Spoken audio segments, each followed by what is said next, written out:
So thank you all for being here. My name is Max Page. I'm the president of the Massachusetts Teachers Association. And as many of you know, we represent about 115,000 educators across the state in virtually every city and town, and also on the 29 public college and university campuses. And we're really thrilled to be here today to talk about our goals and our priorities for the next legislative session under a new governor. And I guess where I want to start with, and I've people who work with me a lot know that I have planned on doing this for the next 6 months, which is celebrate the passage of question 1 on November 8th. And I want to note that there are t-shirts over there. Please walk out with them. They're heirlooms. They will sell for a lot on eBay someday.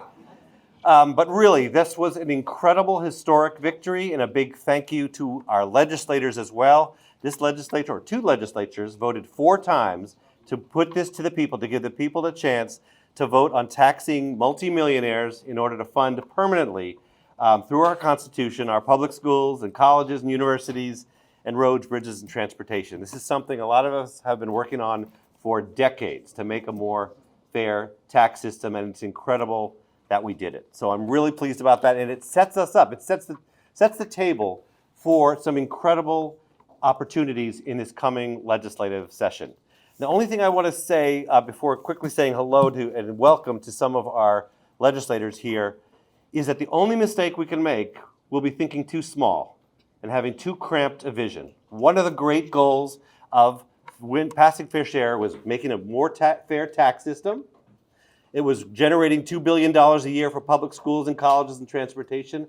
But underneath all of that was allowing us to get out of a kind of austerity mindset and actually say, you know what? We can actually have what we need for everyone in the Commonwealth. And it only poses the question, what's next? So I really want to encourage all of us, legislators, members of the community, to think big as we go into this new legislative session in the coming years. Let me quickly recognize we have a number of legislators here. Senator Pat Jalen, Rep. Erica Eiderhoven, Rep. Ken Gordon is here as well. Thank you. Rep. Mike Connolly is still here. I know he has to head out, but thank you for being here. Rep. Joan Machino, see over here. Rep. Sally Kierans, Rep-elect James Arena DeRosa, and Rep. Jim Hawkins. Thank you all for being here today. It's great. And I also just want to note that you'll be hearing from some activist leaders of our locals in the MTA, as well as there are other local leaders who are here. And I did a quick calculation, rather, Molly Labonte from our office did a quick calculation, thank you, Molly, that the local leaders from the MTA who are here represent about 15,000 MTA members, educators across the K-12 and higher ed sector, and that they serve 150,000 students. So just having 5 or 10 or 15 of these leaders here covers a large number of our members and also our students. It's really great for them all to be here. So thank you. All right, let me turn it now to Betsy Praval, an educator from Cambridge and the head of our government relations committee that established this legislative agenda.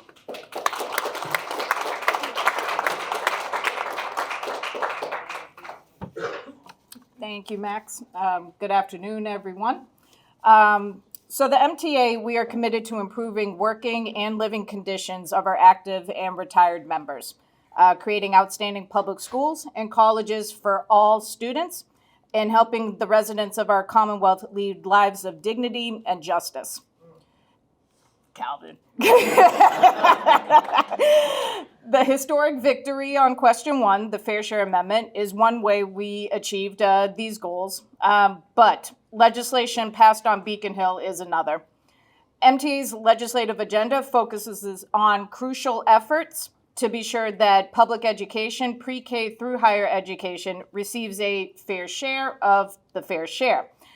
Today, we present our clear, powerful, and focused agenda that was developed through an intensive member-driven process. Educators from across the Commonwealth submitted their ideas and provided their input through hearings to ensure that our agenda reflects the hopes and aspirations of our entire membership. As my dedicated colleagues will go into further detail about, the MTA legislative agenda covers 5 important categories: reinvest in public higher education, reinvest in public pre-K through 12 education, ending the high-stakes testing regime, securing the right to strike for public employees, and ensuring a secure and dignified retirement. It is time to be bold. The time to wait is over. It is time now to pass legislation that will finally produce the schools that we all deserve. Thank you.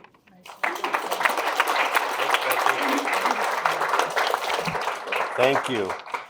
Before I turn to we have 4 colleagues here who are going to talk about K-12 investments. I want to just mention that last week, many of you were here, on December 1st, we had an event for Kick Off the Higher Ed for All campaign, where we laid out our agendas for public higher education. You can see the first board on the left there, and there's a flyer out here, lays out those 4 agenda items: debt-free public higher education, student support so students can succeed, fair wages and benefits, especially for our exploited adjunct faculty and staff, and also green buildings on all our college and state university and UMass campus system. So that we'll be sharing out with the legislature the full recording of that event. That last week it was very exciting, but I'm going to skip right on to number 2, which is also investing in our pre-K-12 schools. So let me first introduce Tracy Little-Sasanecki, the president of the Springfield Education Association. And she'll introduce her 2 colleagues who came with her. We have a flow. You have a flow. Good. All 3 of you come up here then.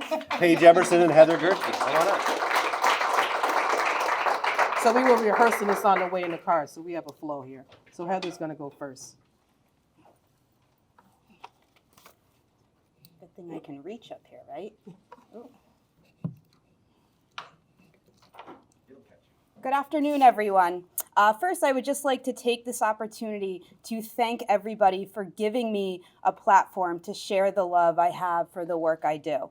My name is Heather Gershman. I'm a school adjustment counselor at Mary Lynch Elementary School, serving grades pre-K to 5 in Springfield, Massachusetts. Go Lions! So, sometimes what goes through many of our heads is, what exactly do school counselors do, right? In mine, just like many of my colleagues, our responses are, what don't we do, okay? So as we can pull back the layers of the multidimensional role of a school counselor, the foundational structure that is embedded in our vision, our performance, and our mindset is building relationships with our students, our staff, our families, and our community resources. Our role is a vital component to the safety and the security and well-being of our students as they enter our building each day. As school counselors, we lead trainings and professional development for our teachers and staff to help them understand the meaning and purpose of creating a social and emotional supportive learning environment for our kiddos. We dedicate our time to working with our students on buying into their education and having them understand that effort is everything. We help them develop the skill set of being proud of who they are and what they can and have accomplished, taking accountability, reflect versus react, and working through difficulty opposed to working around it. As our focus is putting students first, we must also honor the work counselors do with bridging the gap with all that are invested in our children. Our roles exude a level of comfort, trust, and safety that our families value, appreciate, and see firsthand. They feel supported, heard, and understood when they see our faces and hear our voices. I just want to thank you for giving me the opportunity to provide insight on the benefiting factors of school counselors. Thank you very much.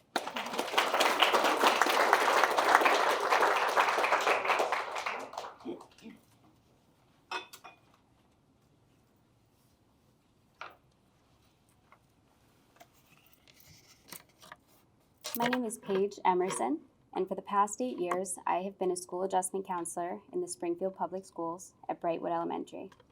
I service students between the ages of pre-K to 5, and I have a ratio of 1 counselor to 479 students. And I think that that story is fairly common if you were to speak to a school counselor in your area. So our job right now is to speak with you about how we believe that we need to work toward reaching the ASCA ratio of 1 to 250 students. I think that all educators in Massachusetts, we're very used to being on top. If we see anything regarding where in the 50 states where we lie, when you look at this graph that I have up here, you're going to see that we fall somewhere in the middle. Our ratios don't exist. If you look at New England, out of the 6 states, we're one of 2 that do not mandate school counseling. We have the opportunity to change that. The funding that could be provided would allow us to work toward leading the charge and having access be equal for all students in Massachusetts. We know that in the states that do require the mandate, state and local funding helps ensure that that happens. Our hope is that you will be able to make that change with us and help us to provide the services that are so desperately needed following COVID, the traumas that took place, day-to-day issues that we really are the guiding force for those families, students, teachers. We like to say we bridge the gap, that we're a continuous face that they see throughout their entire time enrolled in our buildings. So thank you for giving us the opportunity to speak, as though we are maybe 1 or 2 per building, but we want to strengthen that voice. Thank you.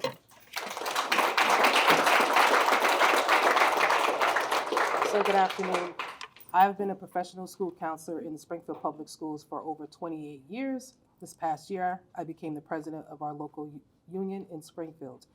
And as a counselor, I'll just share like a brief story and some of the things that my colleagues and I talk about on a regular basis. Being a counselor in an elementary school, 1 of 462. I was then a single counselor in a middle school, 1 of 300, where I also served as a guidance counselor, which happened to do with scheduling and making sure kids were, registered for a summer school. So basically, when there's only one of us, then someone else is missing out.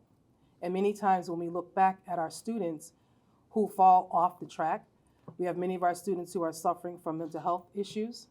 I particularly have a few kids that I can put in my head that would spend all day in my office. And then I say to myself, if I had someone else, that other person could be looking after another student. And many times our students find themselves in mental health facilities. Many times our students find themselves in the criminal justice system. And many times I have a colleague now that last year in elementary lost 5 students.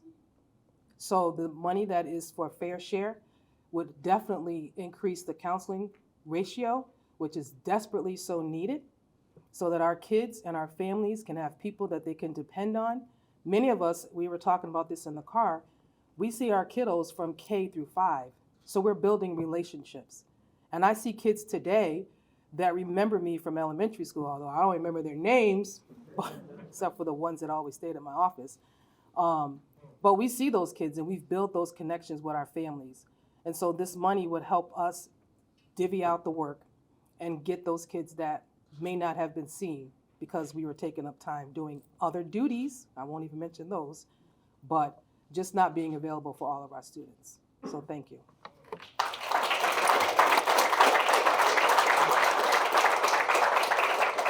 Thank you all for making the trip out east to make that important point. I think those numbers are incredible. I think, Paige, what you said was absolutely right. We want to be number 1. We think of ourselves as number 1. And yet, how is it that in terms of school counseling, we are somewhere middling? That's not right. And we can afford that now. And I should say, I think probably maybe was said already, how important it is to recognize that the legislature did an incredible act. And we were in collaboration with it by passing the Student Opportunity Act. That was signed into law in November of 2019. Remember what happened 3 months later. So the need for school counseling is so much greater since the pandemic. So the Student Opportunity Act was done without knowing that we were about to hit this terrible, terrible and traumatic pandemic. So the need is greater than ever before. I want to have one more person come up here to talk about another aspect of why we need to have further investments in pre-K-12 schools. That's Saul Ramos from Worcester.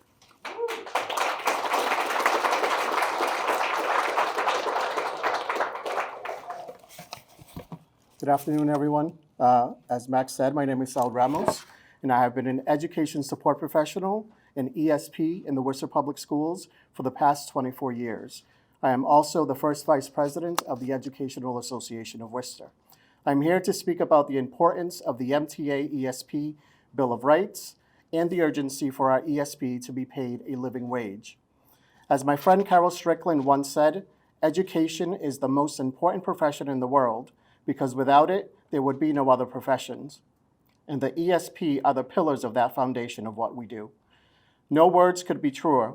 Especially, ESP play critically important roles in our public schools, providing individual and small group instruction to students with disabilities, assisting in early education classes, supporting English learners, driving buses, preparing meals, keeping schools clean, and performing myriad administrative and education support functions, all while meeting the needs of the whole student.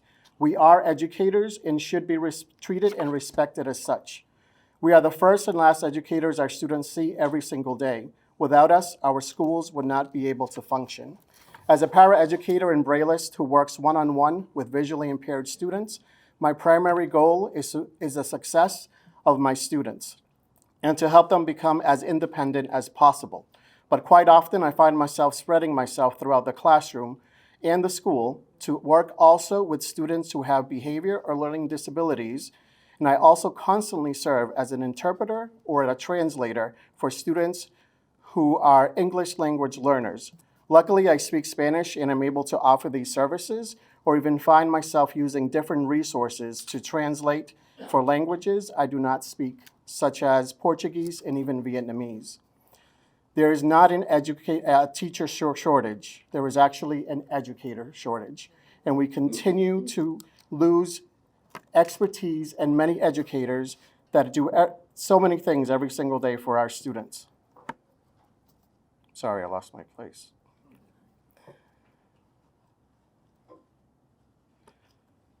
The ESP Bill of Rights highlights what ESP need to be completely successful in our professions. They are, but not limited to, affordable health insurance, health and safety, paid medical and family leave, job security, recognition as educators, affordable education to strengthen careers, and a living wage. Year after year, we have been denied the opportunity to say that one job is enough. It is shameful that the majority of ESPs have to work second and third jobs to be able to make ends meet. Some qualify for government assistance, others are one paycheck away from becoming homeless. And I know this because it happened to me about 10 years ago. While working full-time for the Worcester Public Schools, I lost my second and third job and could not make ends meet. So for a period of about 3 months, I was homeless. I packed all my belongings and put them in a storage and slept in my car, sometimes at family or friends' houses, and showered at the local gym. Yet, I was at work every single day because I know how important and essential our work is. As Max mentioned earlier, the historic passing of the Fair Share Amendment, it can make better working conditions and a living wage possible. A living wage not just for our pre-K through 12 ESP, but also for our classified staff in our community colleges, state universities, and the UMass system. As an educator of 24 years in the Worcester Public Schools and being on the top step, I used to be ashamed to say what I take home, but I no longer am because I know the shame is not mine. It is those who make the decisions of how much I get paid. I take home, thank you. I take home after taxes, after health insurance, after everything else that is taken out, $847 every 2 weeks. So imagine with prices going up of apartments, of housing, of cost of living, how much we have to struggle. And that's myself being someone who is single, someone who does not have children. I can only imagine others who have other responsibilities such as children or other members of the family that they have to care for. I implore each and every one of you to read and support our ESP Bill of Rights and push for a living wage for our ESP. We are the most hardworking, dedicated, passionate, and caring educators in our educational family. We should be treated with professionalism, valued as the essential educators we are, and above all, be respected, because you cannot spell respect without ESP. Thank you.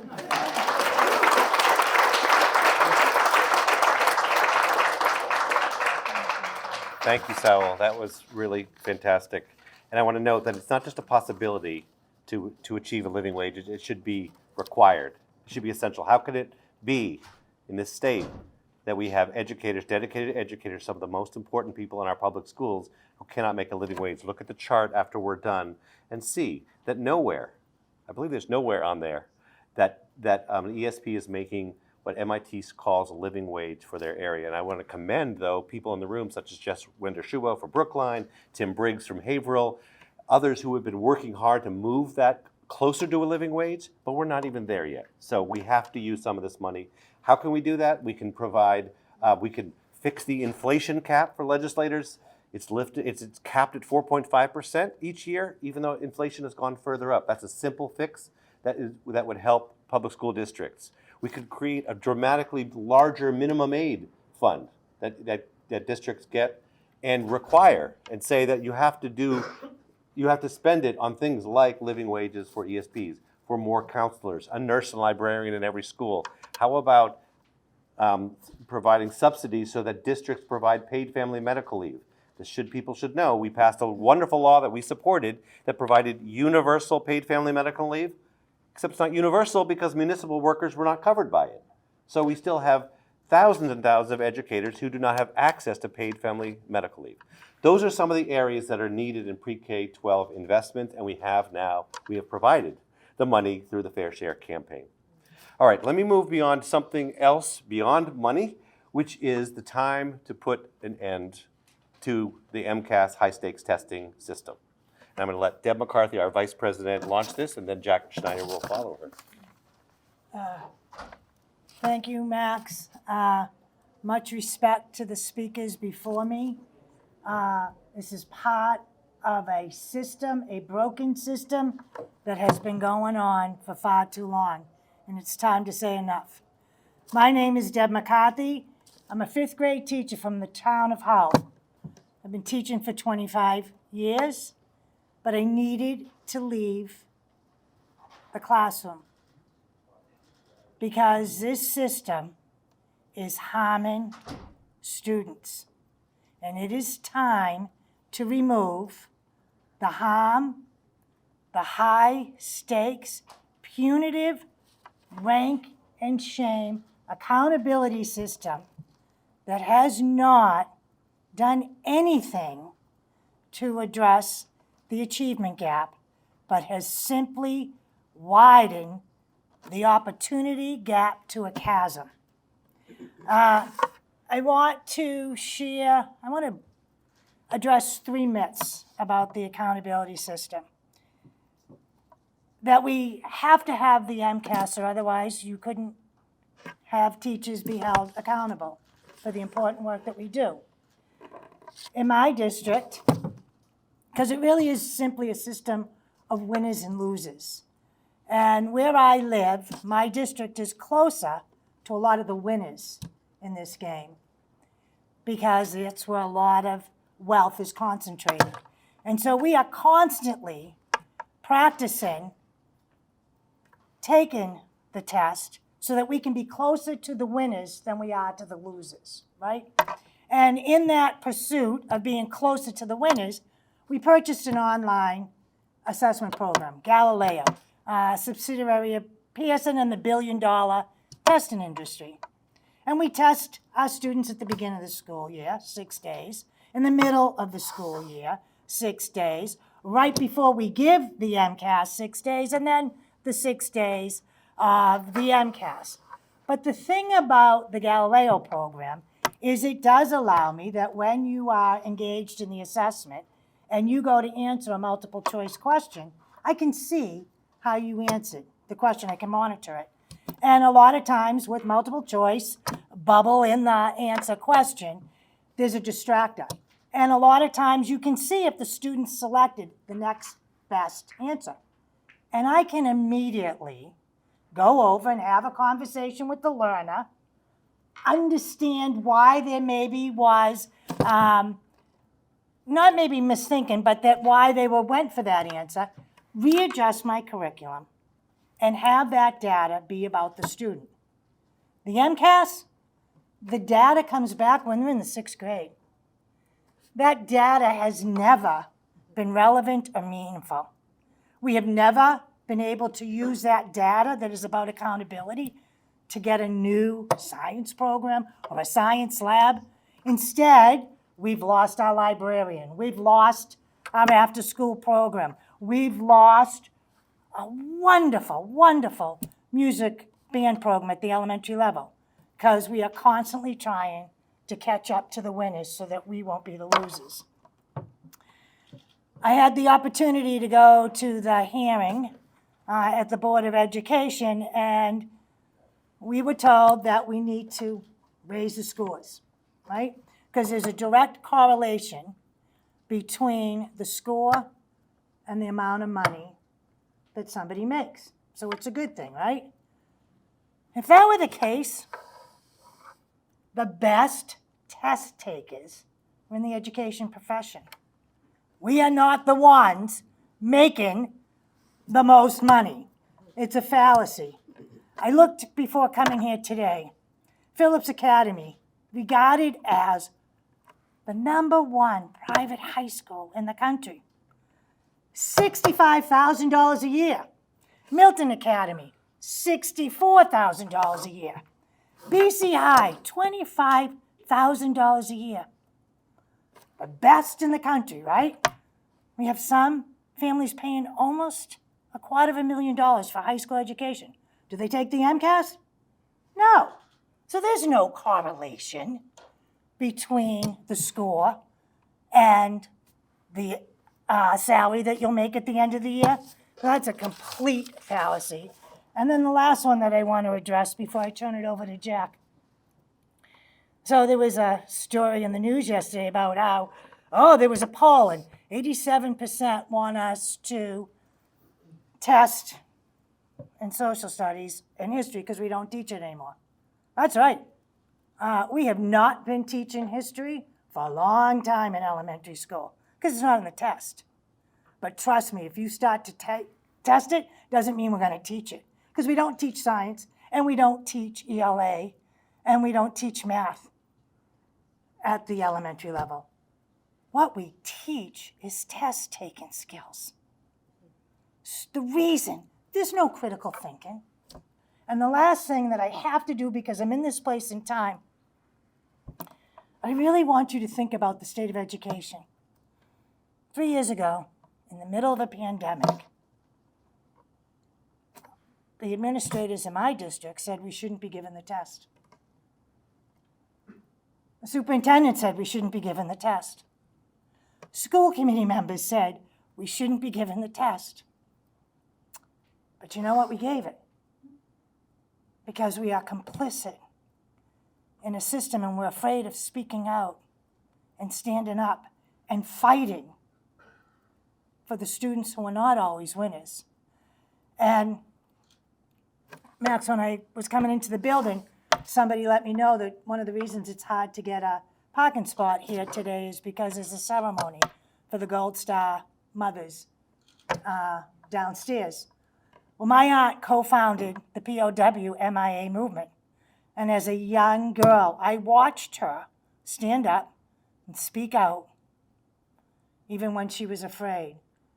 And it's not lost on me that I had to leave a classroom, a school with 3 of my grandchildren are in the building, because I have to stand up, speak out, and fight for the schools that all of us deserve, with counselors, with a living wage for everybody. And so I ask that you join us in this fight to end the punitive nature of this testing regime.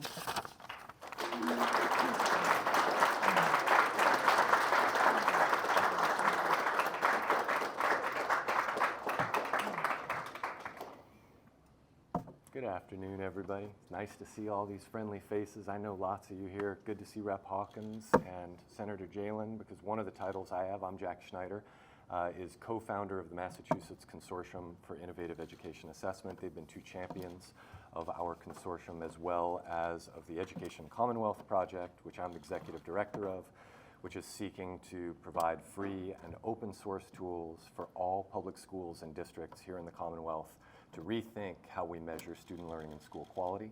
I'm also an associate professor at UMass Lowell. I'm an MTA member. I'm honored to have been asked here by the MTA to speak just a little bit about measurement accountability, which is one of the areas that I do research in. So let's just start with why we have a measurement and accountability system, right? We have a measurement and accountability system so we can know how our schools are doing and so that we can strengthen our schools, right? Measurement and accountability. Well, let's think about the extent to which the existing system does either of those two things, right? Regardless of how you feel about standardized tests, they are the heart of our measurement and accountability system. If they're accomplishing their aims, then maybe they should remain. And if they're not, maybe we should rethink the way that we've been doing this. So let's think about measurement, right? If you want to know how schools are doing, one way you can try to find out is by looking at the data, right? Well, how does DESE measure school quality? I won't bore you with all the details, but it's a test score, a test score, a test score, a test score, a test score, a test score, attendance, which correlates, by the way, and I can send you the research on it, with test scores, graduation rates for high school, which also correlates with test scores, progress towards English language proficiency, right? We've basically run through the measures here, and I can tell you that these things do not align with what most families, educators, young people themselves, community members, and other stakeholders think about when they think about what schools do and what schools are for. Right? So one of the key aspects of my research over the past 10 years, and we've driven this forward through both MCIEA and the Education Commonwealth Project, is to actually ask people, what should schools do? Right? What's a good school? What are the components of school quality? And I bet if we had more time, you right now could write down a bunch of the things that you think schools should do or currently do. We don't have that time, so I'll just tell you some of the things that good schools do and that we build into our approach, right? Good schools do things like make young people feel safe, encourage young people to value learning, provide the kinds of social, emotional, and psychological supports that are necessary for them to succeed. Good schools engage young people. I was just on a call earlier today with leadership in the Lowell Public Schools where they were talking about how badly they want to get young people engaged and how they are actually swimming upstream against the current measurement accountability system because that's not something they're encouraged to do. Good schools bring different young people together from across different walks of life. Right? That was one of the key priorities for my wife and myself when we were choosing a school for our daughter, that she go to a racially and economically diverse school. Right? Where is that in our measure of school quality? Right? Good schools expose people to the creative and performing arts. Right? They're places of play and discovery. Critical thinking was mentioned just a minute ago. So our current system doesn't measure any of that, right? And if, and I can share the research with you, if the things that we measured actually correlated with all the other elements of school quality, right? So I think the right metaphor here is if a single tile in the mosaic gave you the entire picture, then we could get away with it. We could say, oh, well, we'll just measure these few things. We'll measure MCAS scores in math and ELA, science at a couple grade levels. We'll do some growth scores, attendance, graduation rates, and that'll actually give you the whole picture, even though we don't measure most of the stuff that people care about. But that isn't the case. Right? There's no correlation in most cases. So I was going to share a slide, and we decided it was a little too wonky, where I have color-coded all of the components of school quality and shown the degree to which they correlate with each other. A very strong correlation would be green. A very strong inverse correlation would be red. And what we see instead is a sea of yellow and orange. What does that mean? That each component of school quality is relatively independent of the other qualities, right? So a school could be, imagine this, really good at raising MCAS scores and really bad at engaging students, right? A school could be really good at getting students to show up and really bad at making them feel safe and valued. And so if we actually want to measure school quality and know how our schools are doing, then we ought to measure school quality and not pretend that that's what we're actually doing. If we want to measure student learning, then we ought to measure student learning. Unfortunately, our present indicators tell us more about student background variables than about what they're learning in school, right? So even this measure that seems like it measures the thing we're trying to measure doesn't actually do that, right? So what are we doing here in our measurement accountability system? Let's talk about the accountability part, right? So that's the measurement part, not working. Let's think about the accountability part. Well, maybe accidentally it improved all of our schools, despite being an invalid, undemocratic, inequitable approach. Maybe, by accident. Well, we can look at the data. It was alluded to earlier that our achievement gaps are wider than ever, right? I was on the radio relatively recently with somebody from the Pioneer Institute who was insisting that MCAS has made us #1 in the nation. And I said, #1 at having an achievement gap, right? That's what you mean. And he said, no, #1 at, well, we happen to be a pretty wealthy state, which is why we can afford to do things like actually ensure that all of our schools are equitably funded. That's why our MCAS scores are so high on average, right? But if you dig into the data and you look at, well, how are our economically marginalized students doing? How are our ethnically, racially, and linguistically minoritized students doing? Well, gosh, doesn't seem like MCAS was the cure-all for them, was it? So let's think then about accountability and how it works. If what we're doing is measuring a very narrow range of school quality, and it turns out not even measuring that thing, student learning, we're actually measuring demography, then what we're doing is we're incentivizing schools to try to game this system. Yep. We're incentivizing schools to try to do things like teach to the test, right? Narrow the curriculum, the sorts of things that actually pain me personally as the father of, I'm going to start crying here, as the father of a 7th grader in the public schools who used to love learning, right?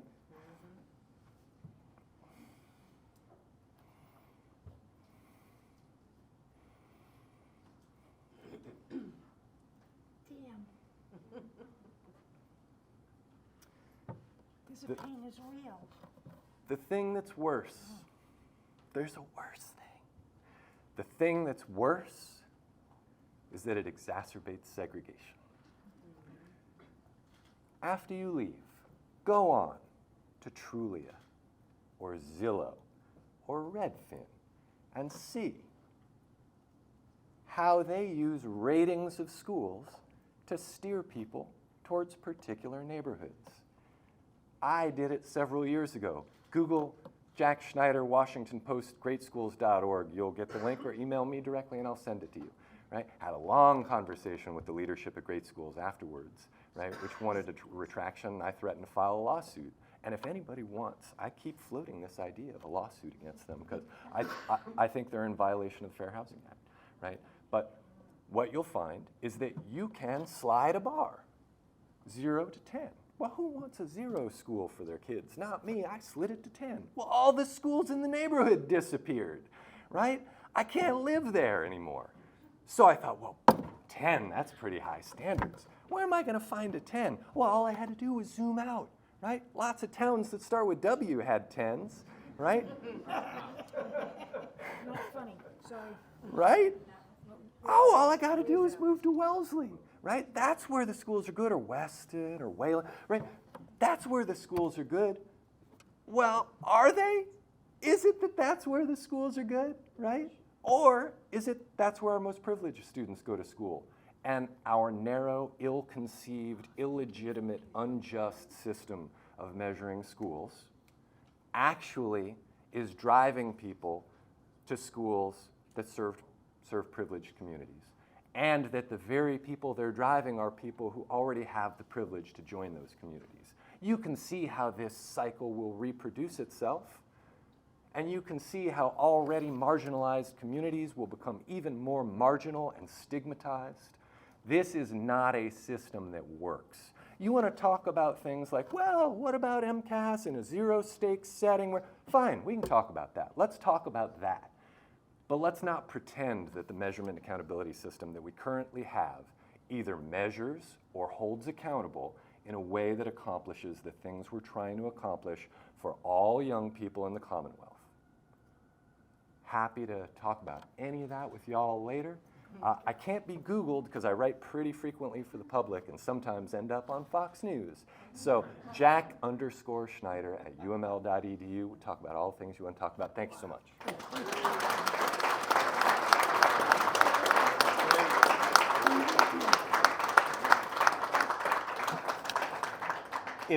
If the high-stakes testing regime can last one more year after those presentations, then I don't know how that's possible. This has to be the time we get rid of this destructive system. We've been talking about it for too long, and it has to end for all the reasons that were just laid out.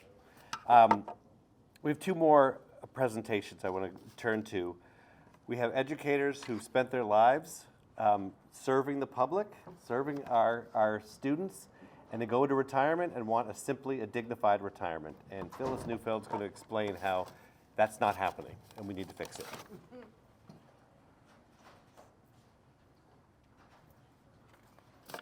Good afternoon. My name is Phyllis Neufeld. I'm a retired teacher. I taught for 40 years, and I'm a member of MTA's Retired Members Committee.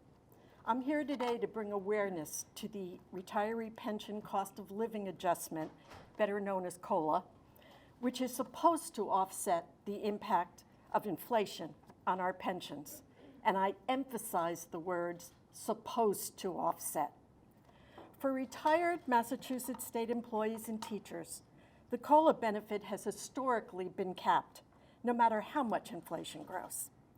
The annual increase over the past decade has been 3% of only the first $13,000 of a retiree's pension earnings, or just $390 a year.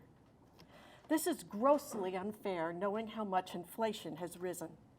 The average teacher pension in Massachusetts is $46,702. So a $13,000 COLA base means that the annual percentage of COLA has been an increase of less than 1% for most retirees.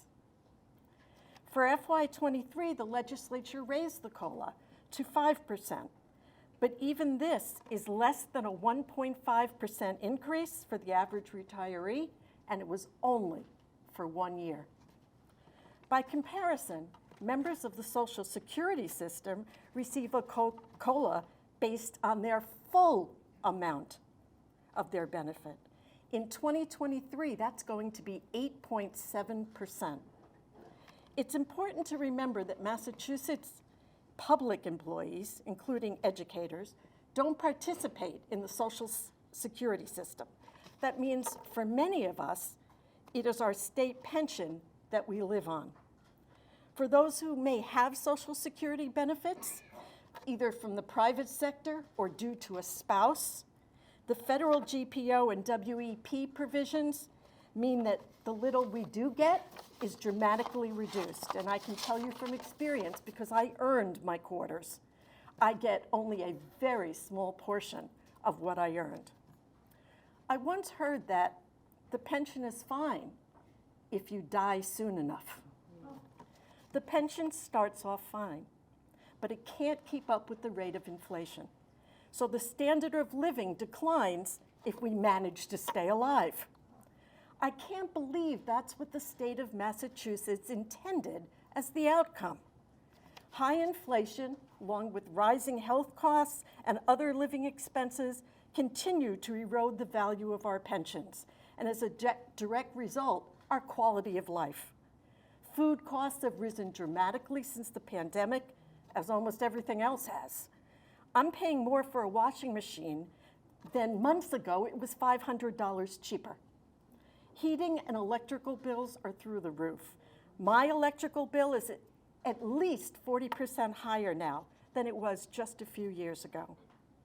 This erosion will continue until the state steps in to provide a more realistic COLA over the long term by increasing the base on which it's calculated.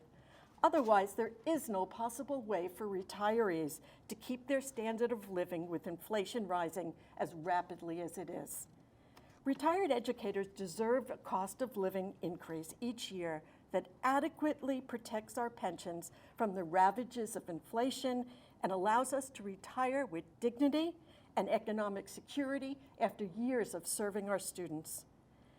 We deserve a COLA that allows us the standard of living necessary for a full life, not one that is only adequate if we die soon enough. Thank you for listening.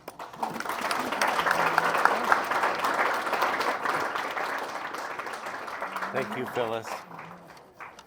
We have to achieve the dignity and justice for our ESP members, and we also have to, on the other end, when people retire, achieve dignity for our retired educators. This also seems self-evident, and now we certainly have the money to do it. I want to step back for 1 second and just tell people that what MTA is developing with its allies in unions, also Citizens for Public Schools, is a bill that will completely undermine, in a good way, the high-stakes testing regime, getting rid of the graduation requirement. I'll invite you later to come look at the graph over there that shows there's no correlation between having a graduation requirement, a standardized test graduation requirement, and test scores anywhere in the nation. That's just one reason to get rid of that, but also to shrink its influence on identifying quote-unquote underperforming districts as required by federal law, and eliminating receivership.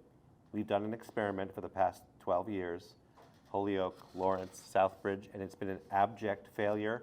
Took away the democratic governing of those city school districts. It's been a failure. Let's get rid of it. Let's stop the insanity.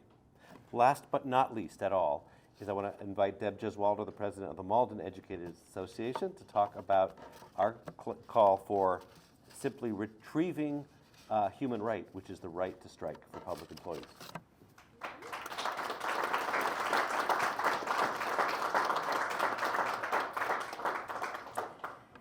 Thank you, and good afternoon. My name is Deb Gesualdo. I'm a proud public school music educator and the president of the Malden Education Association. I would be remiss if I didn't mention that before I came here this afternoon, I was at Logan Airport with striking Swissport USA workers who are fighting for their union with SEIU 32BJ and fighting against rampant wage theft. And those of you who are in the room have the ability to help them win their union. And I hope that you will use the privilege and the power that you have to help them not only just win their union, but to stop the rampant wage theft that is going on, that they are fighting against every week when they are waiting for their paychecks.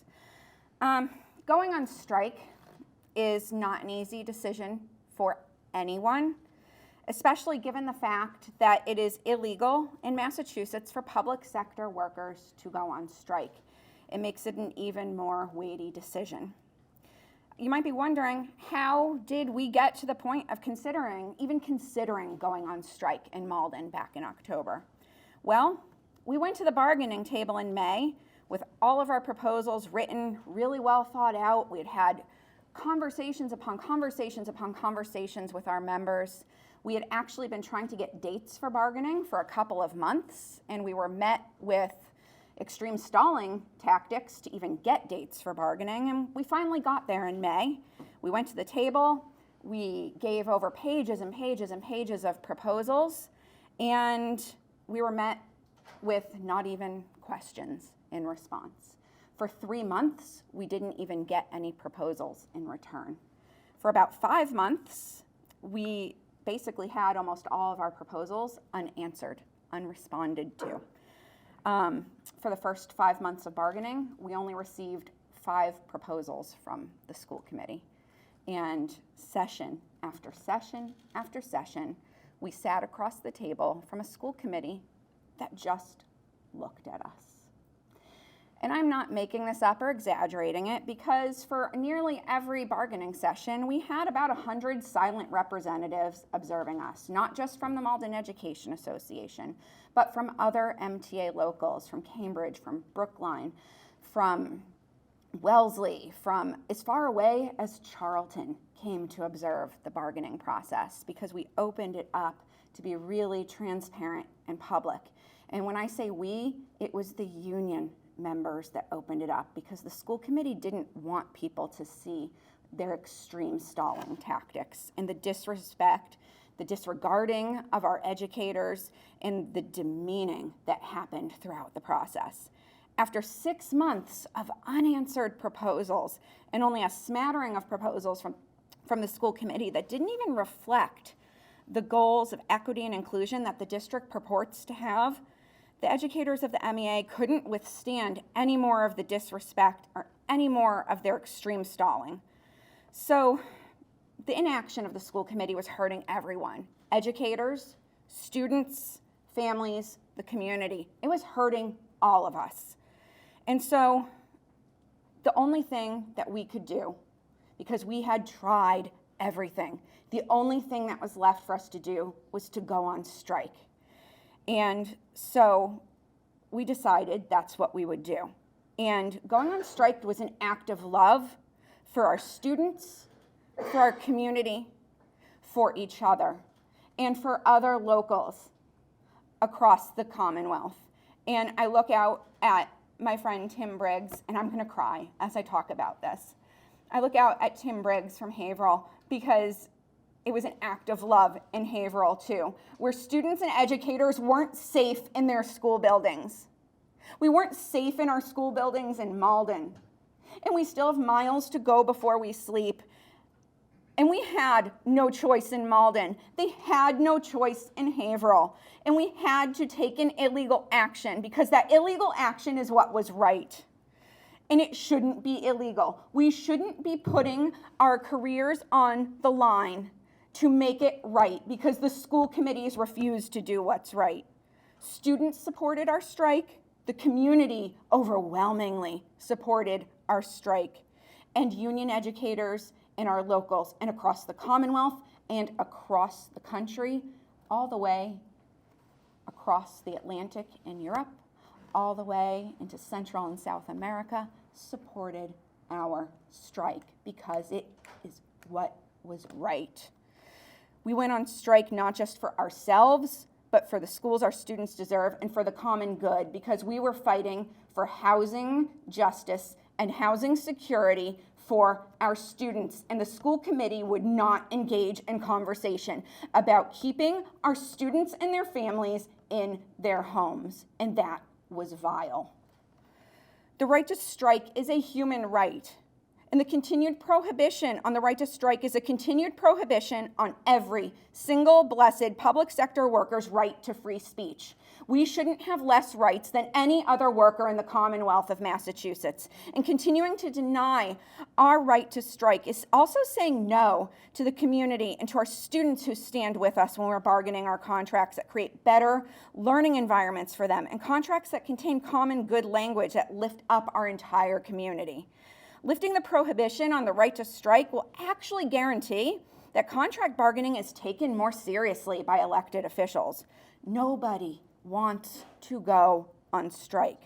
We want to be with our students, but we also want to be in great working conditions. We want our students in great learning conditions. We want contracts that give us dignity and respect in the workplace, and we want contracts that lift up all workers in all communities. But when we're disrespected, dismissed, and demeaned during the bargaining process and left to sit for months across a bargaining table from school committees that just look at us, don't engage in discussion, and literally, and I mean this, literally, just leave our proposals sitting on the table at the end of bargaining sessions, we're left with no recourse under the current law but to put ourselves at risk. We're left with no way to ensure that we can take action on behalf of ourselves as workers, our students, and our communities. Like Vermont and Pennsylvania, we should have the right to strike because it's the right and just thing to do.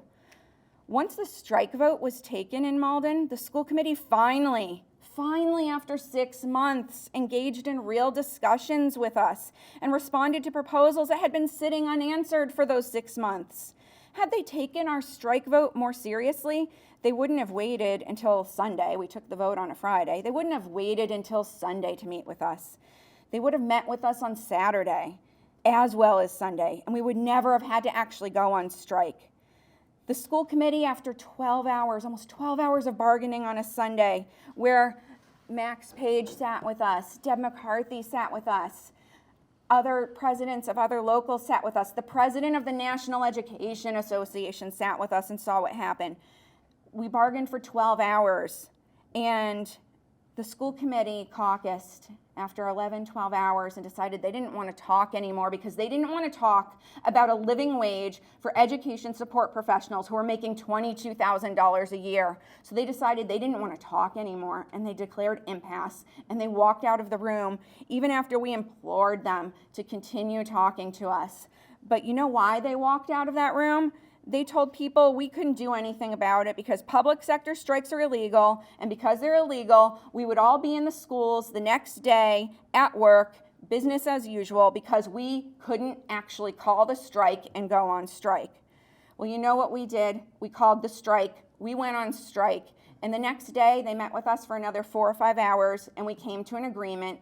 It took us about, between Sunday and Monday, about 16, 17 hours.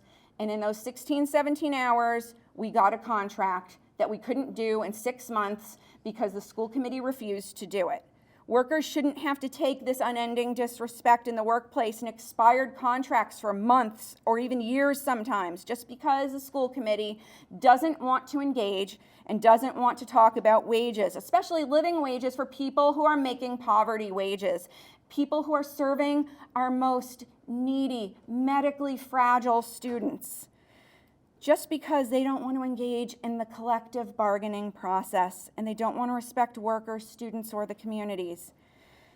17 hours it took, 16, 17 hours of active bargaining to come to an agreement for 3 bargaining units. We were on strike for 1 day.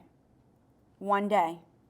1 day in Malden, 1 day in Brookline, 1 day in Dedham, 4 days in Haverhill, after, in some places, months and years of sitting across the table with no movement. It's amazing how quickly things get done when a school committee has to take it seriously. Having the right to strike will not impede bargaining. It will actually help it, and bargaining will progress faster if we have the right to strike, because school committees will have to take bargaining seriously. And I actually think we will see fewer public sector strikes because school committees will have to take the bargaining process more seriously. We are your constituents. Parents and caregivers of our students are your constituents. Our students are your constituents. It is time to hear our voices and allow us our full rights by giving us the right to strike. Thank you.